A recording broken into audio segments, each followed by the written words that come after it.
You believe you lack what they have because you have never seen them fail. You watch someone move through their craft with such fluid precision that it appears effortless, and something inside you contracts. You tell yourself it is talent.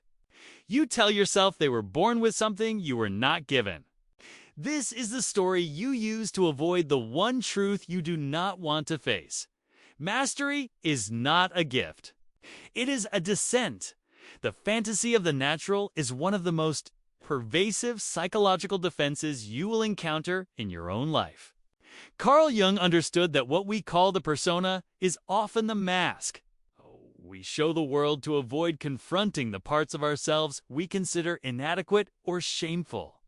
When you see someone excel, you see only the surface. You see the performance. You do not see the thousands of hours spent in deliberate, uncomfortable repetition. You do not see the private failures. You do not see the confrontation with incompetence that preceded the appearance of ease. And because you do not see it, you project onto them a myth that they are simply different from you. That their success is constitutional, not constructed. This projection protects you from something far more threatening than your own inadequacy. It protects you from responsibility. If mastery is innate, then you are innocent. If it is earned through rigorous, targeted discomfort, then every day you do not engage that process is a choice. And Jung knew that the psyche will do almost anything to avoid recognizing its own agency in the creation of suffering or stagnation. The shadow is not only what you repress because it is dark, it is also what you repress because it demands that you act.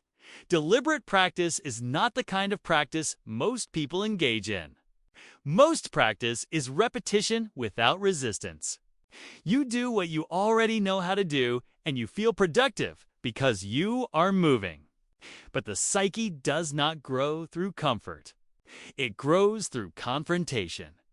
Deliberate practice is the intentional design of conditions in which you fail, in which you are forced to meet the edge of your current capacity and push past it, into territory where you do not yet know how to move. This is not motivational. It is not pleasant. It is the psychological equivalent of individuation, the process by which the unconscious material you have been avoiding is brought into conscious awareness and integrated. The structure of deliberate practice mirrors the descent into the unconscious that Jung described as necessary for psychological wholeness. You begin by identifying not what you do well, but what you avoid. The places where you plateau are not random. They are the places where your ego encounters a limit it does not want to acknowledge. You have learned to perform at a certain level, and that level feels safe. To go further would require you to admit that you do not yet know. It would require you to appear incompetent again. And for most people, the threat to the persona, the threat of being seen as less than capable, is enough to stop all forward movement. But mastery does not care about your persona. Mastery is not interested in protecting your self-image. It emerges only when you are willing to dismantle the version of yourself that needs to appear skilled and enter the state of not knowing. This is why the most significant breakthroughs in skill development happen not during periods of success, but during periods of targeted failure. When you practice something you cannot yet do, your brain is forced to build new neural pathways. This is neuroplasticity, the physical restructuring of your mind in response to challenge. But for that restructuring to occur, you must remain in the discomfort long enough for the brain to adapt. Most people retreat the moment the discomfort arrives. They return to what they already know. They return to the persona. Jung spoke often of the tension of opposites. The idea that psychological growth occurs not through the elimination of one side of a polarity, but through the conscious holding of both. In the context of skill mastery, this tension is between competence and incompetence. You cannot become excellent by only doing what you are already good at. You must hold the awareness that you are competent in some areas while simultaneously incompetent in others, and you must choose to work in the latter space. This is not a comfortable position. The ego wants to resolve the tension by choosing one side. It wants to say, I am skilled, or it wants to say, I am not skilled. Both are escapes. The truth is that you are both. And mastery lives in your willingness to work in the gap between them. The people you admire did not avoid this gap. They lived in it. They structured their entire practice around it. When a violinist practices, they do not play the pieces they have already perfected. They isolate the measure they cannot play cleanly, and they repeat it, sometimes hundreds of times in a single session, until the fingers learn what the mind does not yet understand. When a chess player studies, they do not replay games they have won. They study positions where they made mistakes. They study games by players far better than themselves. They confront the limits of their own strategic thinking and force themselves to think in ways that feel unnatural. This is not about talent. It is about the willingness to remain present with failure long enough for it to transform into capability. Your resistance to this process is not moral. It is neurological. The brain is wired to seek comfort and avoid pain. When you attempt something difficult, your amygdala signals threat. Your body tenses. Your attention narrows. You experience discomfort not because you are weak, but because the brain interprets novelty and challenge as danger. But here is the paradox. The only way to expand your capacity is to repeatedly signal to the brain that this discomfort is not dangerous. You do this not by avoiding it, but by entering it with awareness. You practice the thing you cannot do. You fail. You notice the failure. You adjust. You fail again. And slowly, imperceptibly, the brain stops interpreting the task as a threat and begins to encode it as familiar. This is how skill is built. Not through inspiration, but through patient, deliberate exposure to what you do not yet know.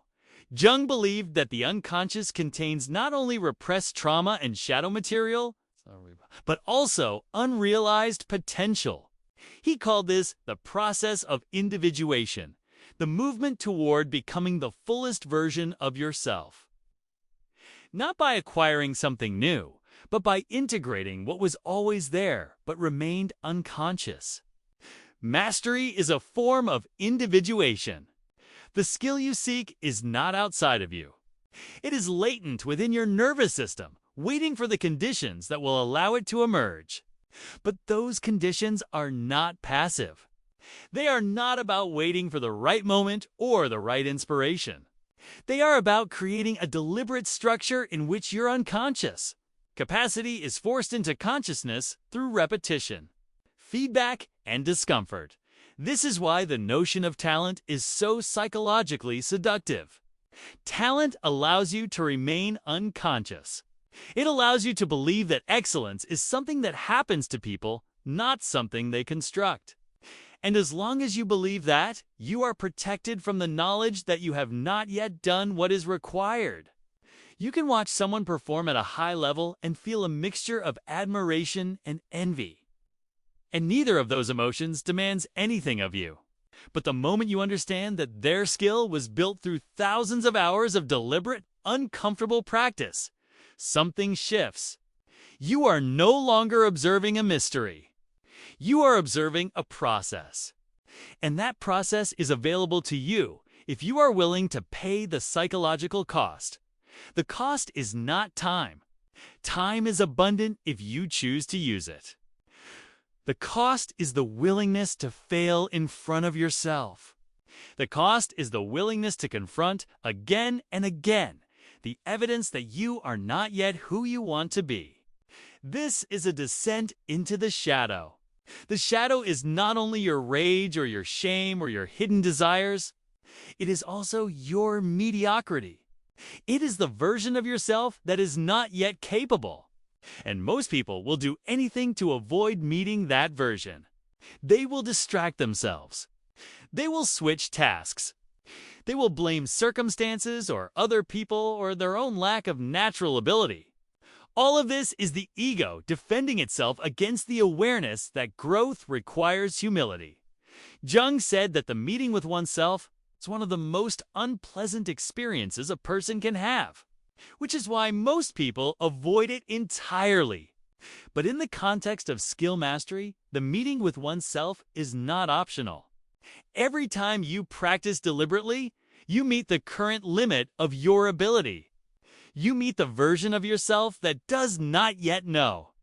And if you can stay present with that version, if you can resist the urge to retreat into distraction or self-judgment, then something begins to shift. The limit moves, not because you have become a different person, but because you have integrated a small piece of unconscious potential into conscious capacity. This is not a linear process. You will not improve steadily. You will plateau. You will reach points where no matter how much effort you invest, you do not seem to advance. Jung understood that psychological stagnation is not a sign of failure. It is a sign that the psyche is consolidating. It is integrating what has been learned before it can move forward. In the language of skill development, the plateau is where most people quit. They interpret the lack of visible progress as evidence that they do not have what it takes. But the plateau is not a wall. It is a threshold. It is the moment where your current approach has taken you as far as it can. And you must now confront the next layer of incompetence. You must identify the specific weakness that is limiting your overall performance and design, a practice that targets it directly. This requires a level of self-awareness that most people do not have. It requires that you step outside of your own experience and observe it. You must ask not, why am I not improving? But what specifically am I avoiding? What part of this skill feels the most uncomfortable? Where do I become defensive or impatient? Those are the places where the shadow is protecting you from growth. Those are the places where deliberate practice must focus. Feedback is essential, but not the kind of feedback that validates. The feedback that generates growth is the feedback that exposes the gap between your current performance and the performance you are aiming for. This is uncomfortable. Your ego wants feedback that confirms you are doing well. It wants praise. It wants reassurance. But that kind of feedback keeps you in the persona. It keeps you performing at the level you have already achieved. The feedback that transforms is the feedback that says, here is where you are failing. Here is the pattern you are repeating unconsciously. Here is the adjustment that will move you forward. And your willingness to receive that feedback without defensiveness is a measure of your psychological readiness to grow. Jung spoke of the tension between the ego and the self, the larger totality of your being that includes both conscious and unconscious elements.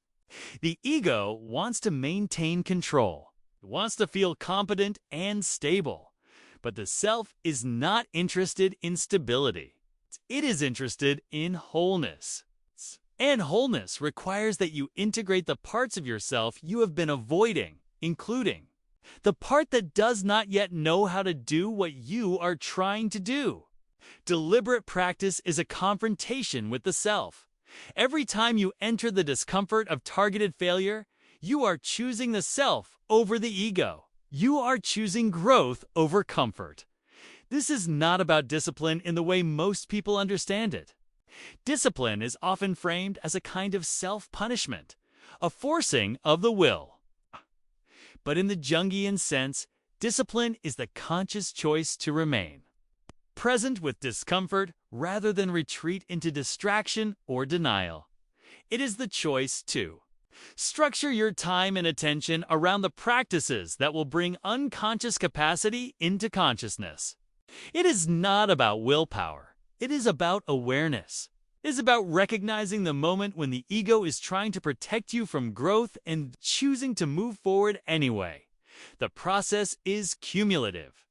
Each small adjustment, each moment of staying present with failure, each instance of receiving feedback without defensiveness builds on the one before it.